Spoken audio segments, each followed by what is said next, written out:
Today we are pleased to introduce Leslie Belay as part of the Wisconsin Historical Museum's History Sandwiched In lecture series. Leslie is the Wisconsin Historical Society's curator of social history and has been working for the Society for 25 years. As the curator of social history, she oversees the Society's collections of costumes, textiles, and personal artifacts, which includes around 2,000 dresses, 250 men's suits and coats, children's clothing, and jewelry, among many other things. Here today to share the story of how a bedspread allegedly from Lincoln's deathbed came to be a part of the Wisconsin Historical Society's collections, please join me in welcoming Leslie Belay.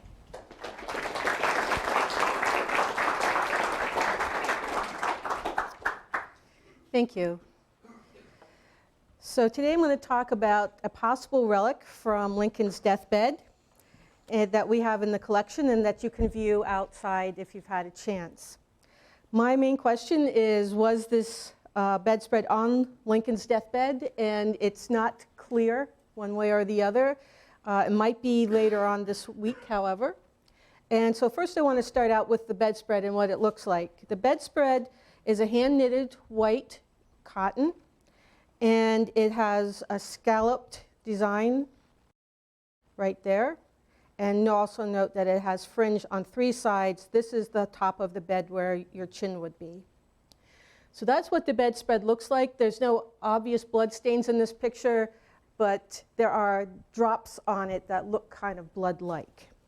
But first, before I go into the bedspread, I want to just go over how the story of why this is important. You probably know this to a certain extent, but I want to go over the assassination that happened the night of April 14th, 1865. So in Ford's Theater in Washington, D.C., on that date, Abraham Lincoln and Mary Todd Lincoln, who are pictured here in a print from about 1870, along with Major Henry Rathbone, who's standing up in the back there, and his fiancée Clara Harris, went to see the play Our American Cousin at Ford's Theater. It started around 8:15. The president and his entourage arrived at 8:30, which the play stopped, and there was a standing ovation as they took their seats. At 10:30, the play began again, and at 10:30, in the middle of Act 3, Scene 2, John Wilkes Booth entered the box from the back and shot Lincoln with a 6-inch long 44 caliber Derringer in the left side of the head. The bullet entered behind his ear and traveled about 3 inches into his brain. At that time, Rathbone leaped up and fought with John Wilkes Booth and was stabbed deep in the arm, severing an artery. So he did survive, but he passed out later on in the evening because he wanted the focus to be on Lincoln. And finally, people realized that he was bleeding to death and were able to finally stop it and save him. At this point, Booth jumps from the box to the stage. It's about 10 feet with the knife still in his hand. He dropped the Derringer when Rathbone attacked him, and so that stayed in the box, but took the bloody knife with him as he jumped from the box to the stage. There is some dispute whether he broke his ankle as he landed. He said that he did. I don't know if you know, but in the 12 days that he was an escapee, he kept a diary, and he mentioned that he had broken ankle. However, none of that's been able to be verified, and he was able to run out continue to run out on the stage. After he lands and he gets his foot caught on the American flag his spur as he's jumping to the stage, which is what you're seeing here. Once he landed on the stage, he yelled "Sic Semper Tyrannis," which is Virginia's state motto, and it means "thus always to tyrants." And he ran out the backstage door and escaped on a waiting horse. The audience was a bit confused at the time. They weren't sure that some of them recognized John Wilkes Booth as the man jumping and thought he was and they knew he was an actor and thought this was part of the play for a moment. And so there was some confusion, but eventually Mary Lincoln yelled that Lincoln had been shot, and then the crowd knew what had happened, and there's sort of commotion at that time.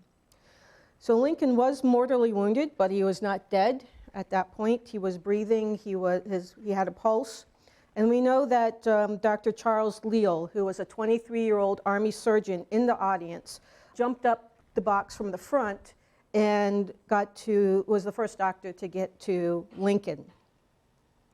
When two other doctors arrived from the audience, they decided to get him out of the theater. This is a more recent painting of him being carried out of the theater. His carriage waited to take him to the White House, but the doctors believed that he would not survive the ride. And at that point, Henry Safford, a boarder at the home of William and Anna Peterson, yelled out to bring him to the Peterson House. And what you're seeing here is the Peterson House as it appeared in 1865, and also in a more recent image, and it is open to the public. So Lincoln was placed in the room of boarder William Clark on a bed that was too short for him, so he lay on it diagonally, and at this point, 20 minutes had passed since the shooting. So that's where we are. We're now at the deathbed, and we know that about 12 people clustered around Lincoln. The interesting thing about this deathbed scene that happened in the Peterson house is that it was created in images, about 15 to 20 different versions of it, of which 4 we're seeing here from people who are definitely not ever in the Peterson house or at the deathbed scene. Dr. Leal identified about 12 people at the bed for most of the night. We also know that Mary Todd Lincoln and her friend Mrs. Senator Dixon entered the room about 3 or 4 times. So Mrs. Lincoln was in the room a few times. She had a hard time being in that room, so she mainly spent the evening or the night in the parlor. So interestingly, just to show you, this picture up here has 47 people in it. This one actually does have 12. This I counted as 24. This is 24 and this is 20. So that would be a pretty huge room to get 47 people in it. And this was a small boarder's room. These are more accurate. I wanted to point out that the donor of the bedspread to the Wisconsin Historical Society in his original letter mentioned that since it looked like the ones in the engravings, it must be the Lincoln deathbed. It must be from the Lincoln deathbed. And you can see, at least in some places, there is a white a bedspread on Lincoln. However, the one at the bottom is a bit more accurate. The bottom right is a bit more accurate of what was on his bed. So that is not a source of information to prove if this deathbed, if this blanket or bedspread is off his deathbed. These are actually 2 more accurate deathbed scenes. The one on the left was done by Herman Faber, an artist on the Surgeon General's staff in the Union Army, a position that allowed him to make 2 drawings of Lincoln's deathbed, the deathbed scene before the room was cleared. So he may have actually been in the room while this was being drawn. The other image is by Alfred Waud. He was a Civil War illustrator for Harper's Weekly who was allowed to see the room and spoke to witnesses about who was present and where they were in the room. So the top image is his sketch of how he's going to lay it out, and then the bottom image is the final version of that. However, even better than all of these, which the donor of this bedspread would not have known about at the time he donated it, is that an image was taken, a photographic image was taken of the deathbed room shortly after Lincoln was removed from it by a boarder at the Peterson house named Jules Olkey.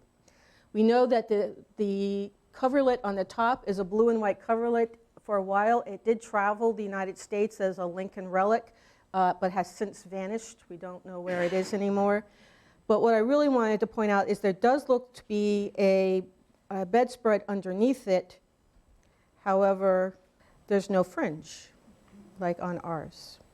So for the most part, I've been in touch with the Peterson house. They are not willing to identify this bedspread as a Lincoln deathbed piece because it's obviously not in this deathbed scene.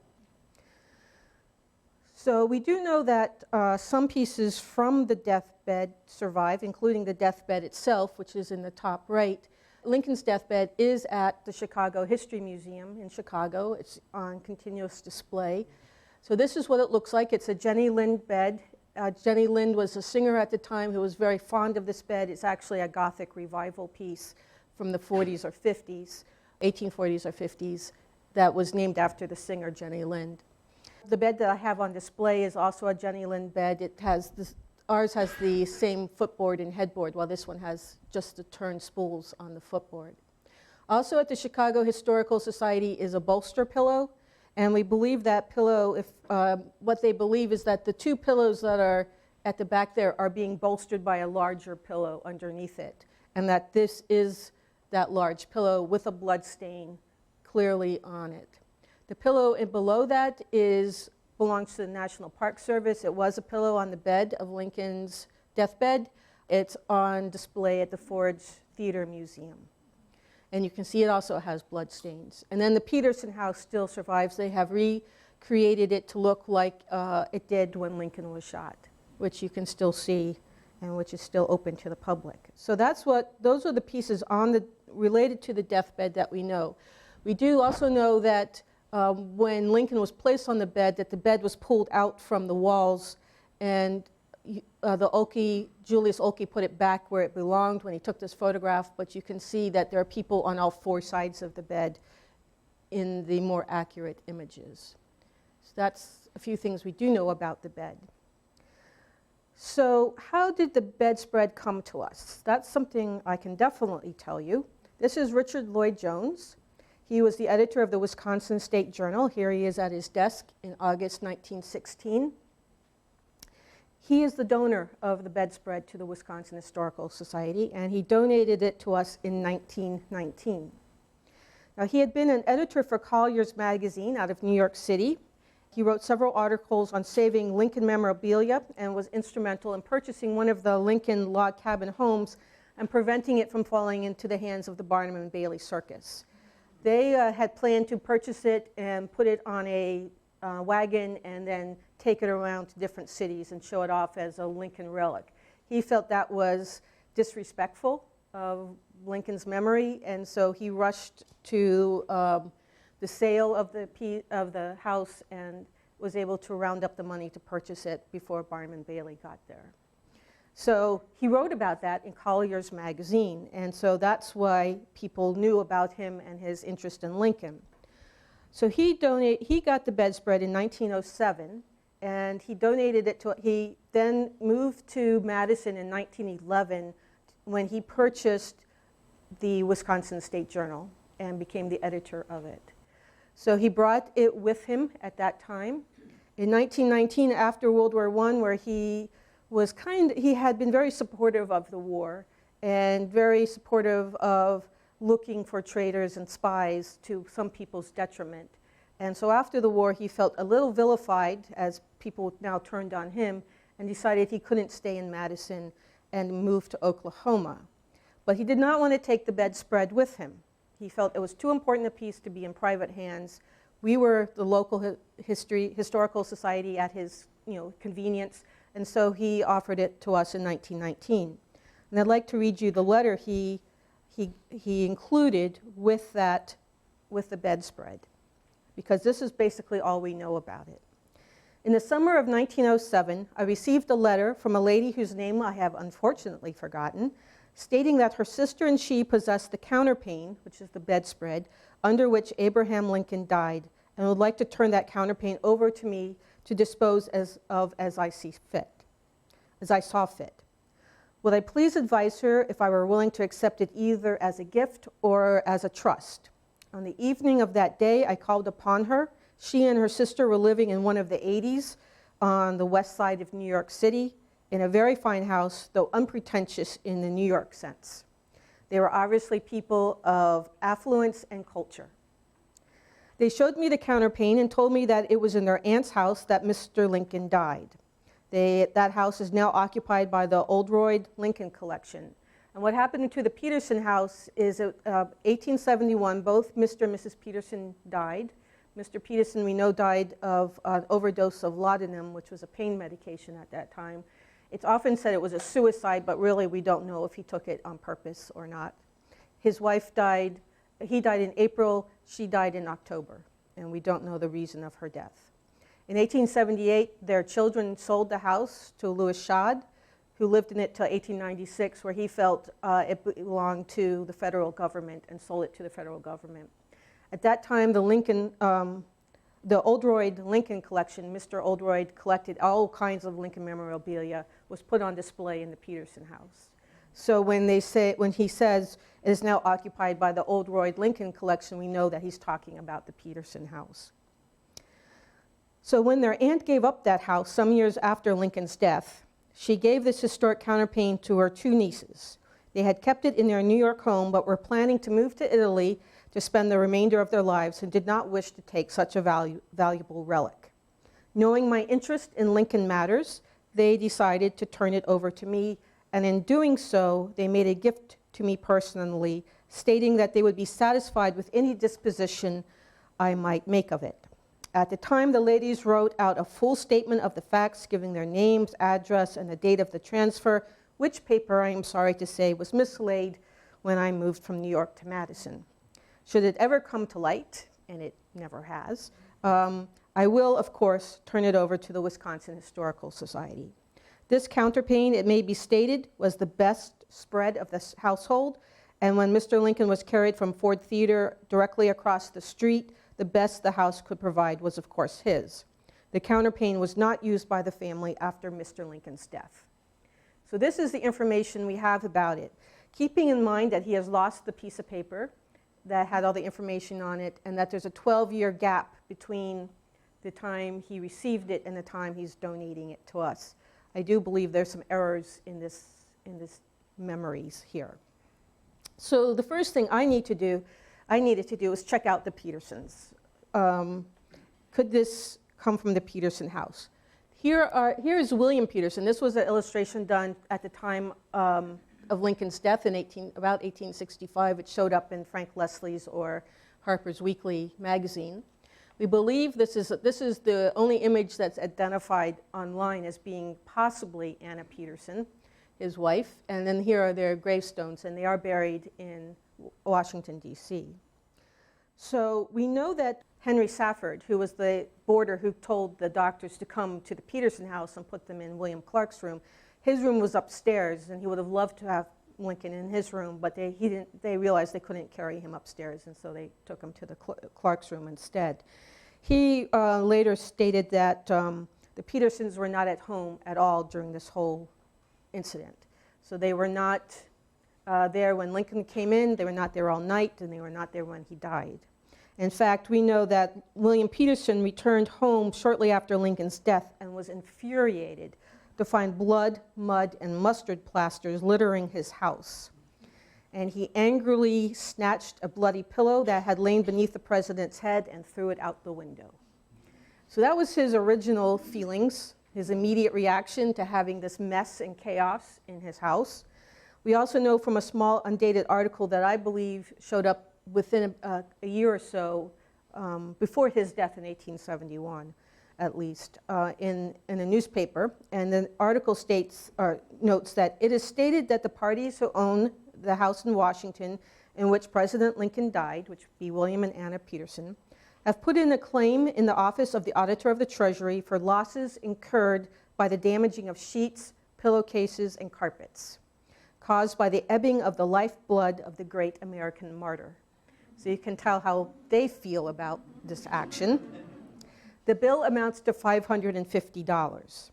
The owners kept the house open for exhibition at 50 cents a visitor, and that would be about $7.40 today, so it's not terrible, for some time after the president's death. There has been research on whether they received anything, and as far as we know, there's no indication that the federal government paid this claim, which would equal about $8,000 in current money. So they're asking for $8,000 to replace sheets, carpets, pillowcases, bedspreads, which seems a little excessive and maybe why they didn't get anything. So the next thing I wanted to know, okay, so this is what we know about the Petersons. We know they weren't home, so they may not have been very interested in whether the best bedspreads were used at Lincoln, and from the reaction of William Peterson, it doesn't sound like he would have actually offered them the best bedspreads in the house. But that's all we really know. So the next thing I wanted to do was do some genealogy work and look at Anna Peterson, because they are saying that Richard Lloyd Jones, who actually is Frank Lloyd Wright's cousin, which is why I almost said that, Richard Lloyd Jones said they came from the nieces of Anna, implying it came from the nieces of Anna Peterson. So I need to find out if there are any nieces of Anna Peterson. It turns out Anna Peterson's genealogy is a little convoluted, and here's what I was able to find out. There she is right here. There's Anna, her maiden name was Cloman. She is the daughter of Felix Cloman, whose silhouette is right there, and Louise Bauer. Now, she was born in Germany in 1819, and her parents had 3 children, of which she was the oldest. She was born in 1819. Her brother Carl, who became known as Charles when she moved to the United States in 1820. And then there was Dorothea Elizabeth, who was born in 1825 and died in 1827. So we know right away that there's at least one sibling who lived to adulthood. However, Felix, we know, abandoned his first wife and children while he still lived in Germany. We're not quite sure what happened. There's no written record exactly. But he ended up marrying another woman and immigrating with her and their oldest child in 1838 to Baltimore, Maryland. So the children who grew up from this, and you can see it's William, Wilhelmina, and Edward Felix, ended up moving to Virginia, and both William and Edward fought for the Confederacy. So that's kind of interesting that this is what happened with her half-siblings. Their history is very well documented. There is a book on the Clomans of Virginia, and when I checked it out, they do mention Anna, Carl, and Dorothea, but have no idea, the writer had no idea that Anna was Mrs. Peterson of Peterson House fame. So I actually contacted him and let him know, and he was a bit shocked to find out that his Confederate ancestors were actually related to the people where Lincoln died, related to people in the house where Lincoln died. So that was kind of fun to do as part of this genealogy research. From what I can tell, and looking over records from this time period, Anna and Charles had very little, if any, interaction with their half-siblings. Their half-siblings went off to Virginia, lived their own lives. They stayed in Washington, D.C., and lived their lives. Both Charles and Anna lived in D.C. We believe that they came here around, the early 1840s. They did not come with Felix. We know this because we can see Felix shipboard records, and we know that he traveled with his second wife and his oldest child from his second wife, and no other Clomans were with him. So we do know that Anna and Charles are probably in D.C. by about the early 1840s. Definitely Anna is. She gets married in 1843 to Frederick Wilhelm, who went by William Peterson. And their first child was born in D.C. in 1844. So that clearly puts her in D.C. by that time period. Charles, we know, married around 1851 and had 4 sons and 4 daughters. And there's Charles, there's his wife, and here are his children. He has 4 daughters. Those are the ones we're interested in. The oldest daughter died in 1878 in her 20s after getting married, and my supposition is that she probably died in childbirth. So she's not one of the sisters we're considering. However, there are 3 other sisters, Louise, Anna, and Hortense.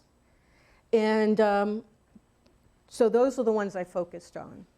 And what I found out is that Louise and Hortense never married. Louise married George Plant.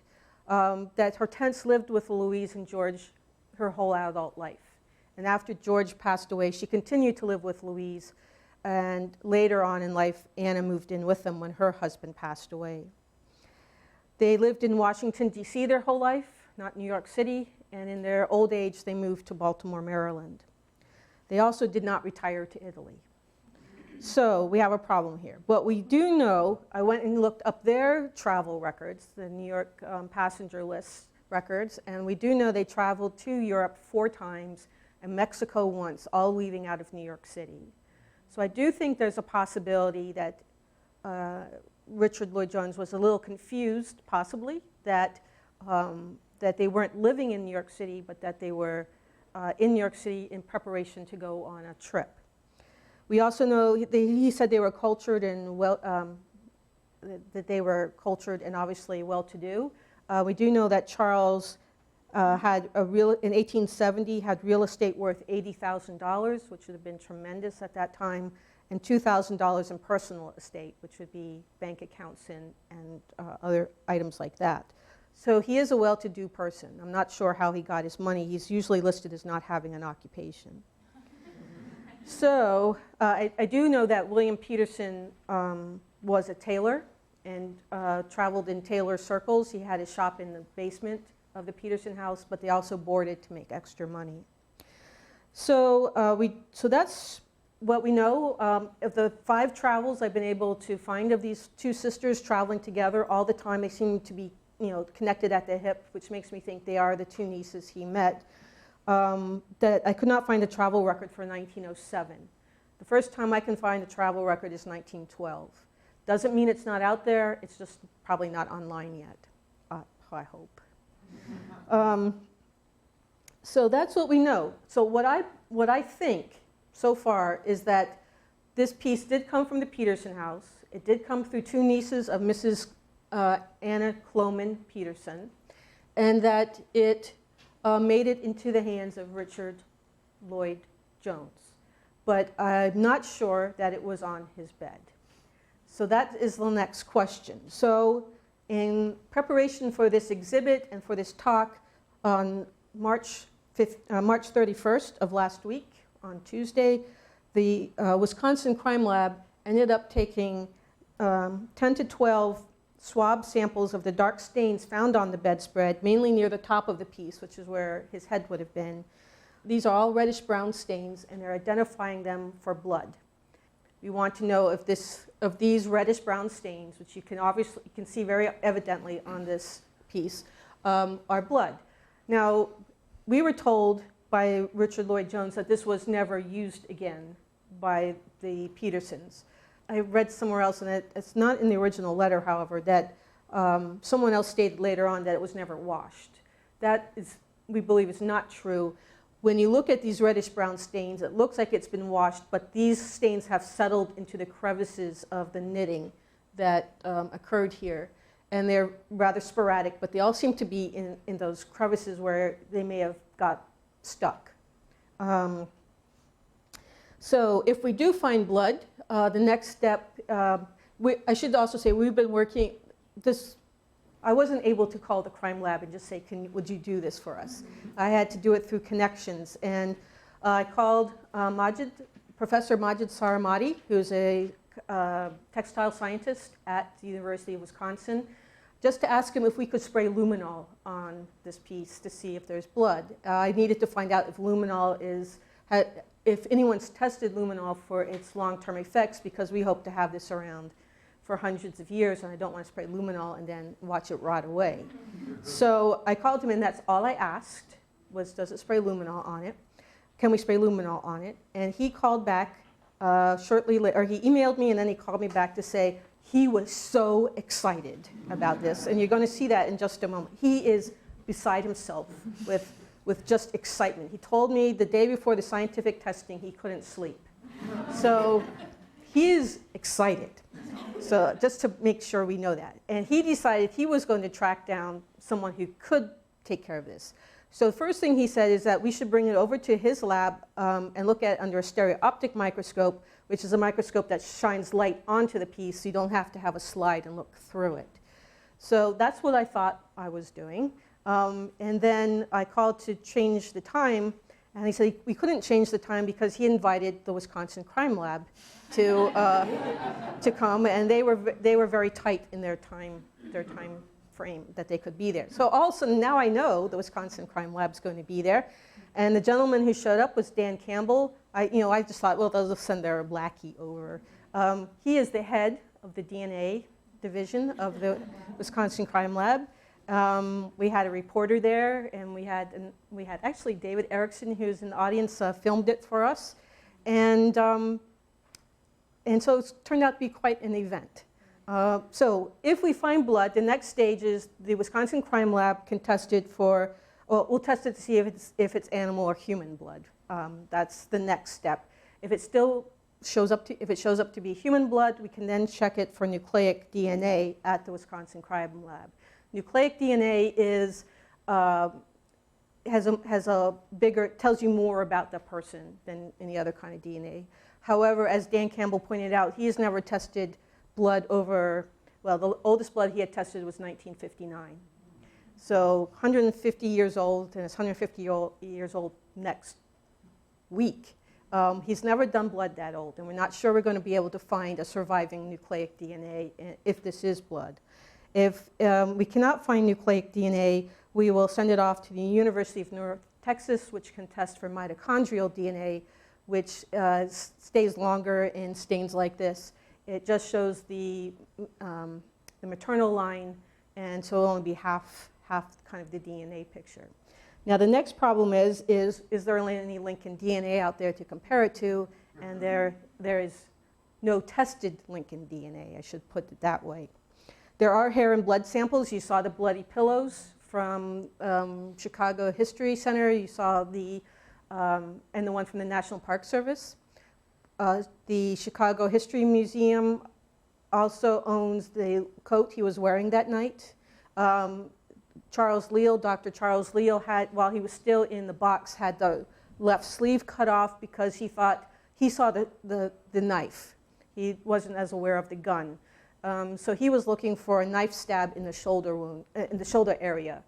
So he had the sleeve cut off, and then eventually started looking around the head area since that was also bloody, and that's when he found the hole. So that coat survives at the Chicago History Center. His top hat he was wearing that night is at the Smithsonian. Chicago History Center also owns the cloak or cape or the outerwear that Mary Todd Lincoln wore that night, which is also spattered with Lincoln's blood from the gunshot wound. So there is blood out there. There's also hair samples. What used to be known as the Walter Reed Hospital has a lock of hair. As those 12 gentlemen were in the room, after he passed away, a handful of them went and cut off hair, a lock of hair, which was a typical 19th century thing to do at someone's death as a memento. Some of those hair samples have made it into museums. However, they're not the root, so that's a little, they didn't pluck the hair out, which would have been a little obnoxious. So they have just the hair itself. So there's out there. And these museums have been approached several times to get DNA samples. There was a program done by, a documentary done about 10 or 15 years ago when the Chicago History Center brought people from all over the country together to talk about whether they should do DNA samples. At that time, the scientists were very clear they would need a 1-inch sample of the blood stain, and no museum was willing to cut up any of their textiles for that purpose. We're now at a point where we can actually swab it. Swabbing is not perfect because, as you'll see in a moment, blood is not water soluble and it's a little harder to get it up. They also have been reluctant to take DNA samples because the main group that is pushing for DNA samples is the Marfan Syndrome Society. They believe that Lincoln had Marfan syndrome. Marfan syndrome leaves you kind of tall and gaunt and kind of emaciated looking, and to have Lincoln associated with that would really help their cause. So far, no museum has been willing to take a DNA sample for that purpose. So we have that problem. I do want to show you some of the clips from the scene that David Erickson took for us. The first one up is of Dr. Sarmati. He is very excited, and I hope you can understand what he's saying.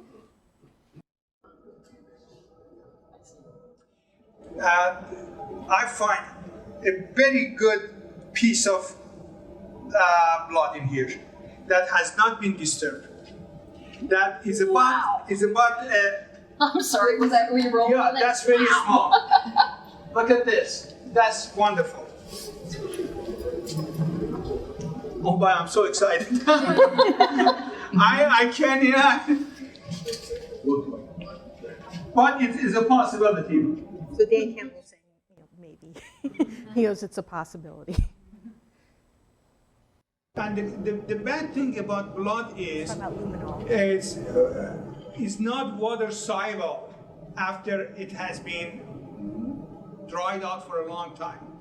And in this one, we are not going to use Lumina because we have a spray that we can spray on this one, and it glows, and we can see the cells, and we can see the blood. But the problem with that one is, this is too important of a piece to expose it to something that we do not know the long-term effect of the lumina, on the material. Therefore, that's the whole, problem. Otherwise, it was, a little bit easier. So now,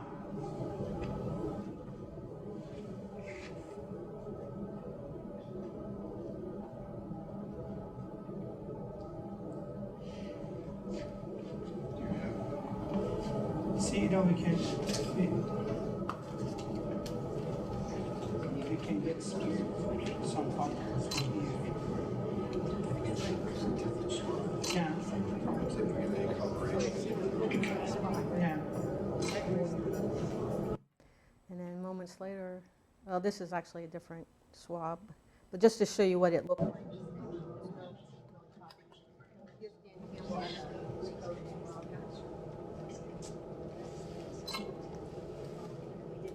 There's 10 or 12 spots on this. And we also,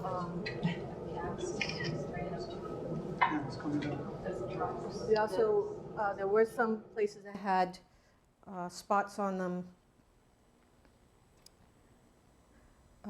You can sort of see up here, there's the fringe just sort of turned brownish red up there, and I did give them permission to cut a piece of that fringe off for testing so they'd have a larger sample. So that's basically what we did. That's where we are right now. I hope you'll go out and take a look at the bedspread itself. We have to keep the light relatively dim to protect the piece from being destroyed by light. I also hope you'll take a look at the rest of the exhibit, which focuses on Wisconsin connections, including 3 Wisconsinites who were in the theater that night and saw Lincoln be shot, and tell the story of the Lincoln assassination in their words. So thank you very much for coming, and we'll keep your eyes out in the press. There'll probably be an announcement. They're aiming for Monday. So.